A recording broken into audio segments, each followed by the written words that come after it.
Since the game of baseball was invented in the late 1800s, Major League Baseball has been played the same way. But in recent months, MLB officials have decided to implement new game-pacing technologies that will change the way baseball is played. According to Adam Schefter, an MLB insider, they're doing this in three ways. One, being implementing a 20-second pitch clock between each pitch. Second, they'll be limiting the number of mound visits each team has per game.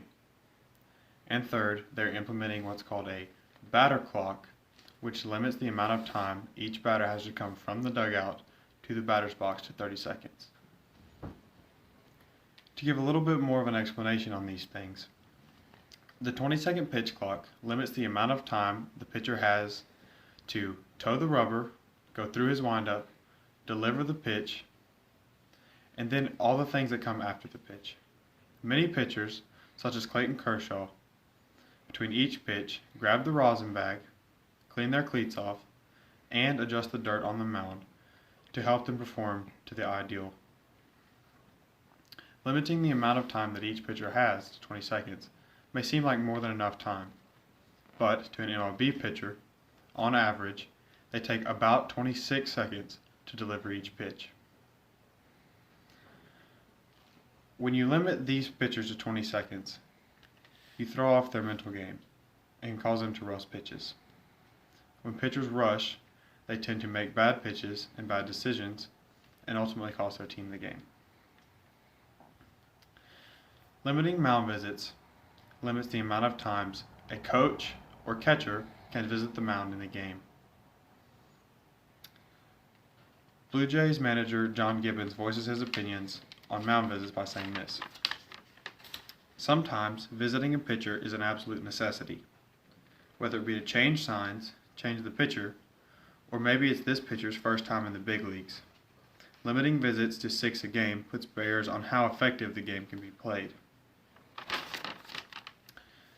And lastly, the batter clock, which limits the amount of time each batter has to come from the dugout into the batter's box, is very effective in throwing off the mental game of batters.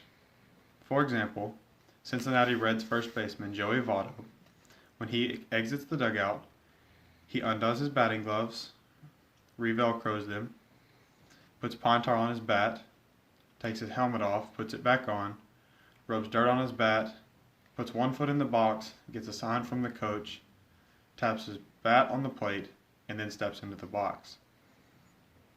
This whole routine takes about 36 seconds to complete. Joey Votto is known as one of the MLB's most plate disciplined and mentally tough hitters. Being mentally tough in the batter's box is the most important part of a hitter's game, and throwing this concentration off can be disastrous to a hitter. Recently, MLB officials have conducted a poll on MLB.com. They encourage all fans, players, and coaches to participate in this poll to get a better grip on what they feel about these new implementations.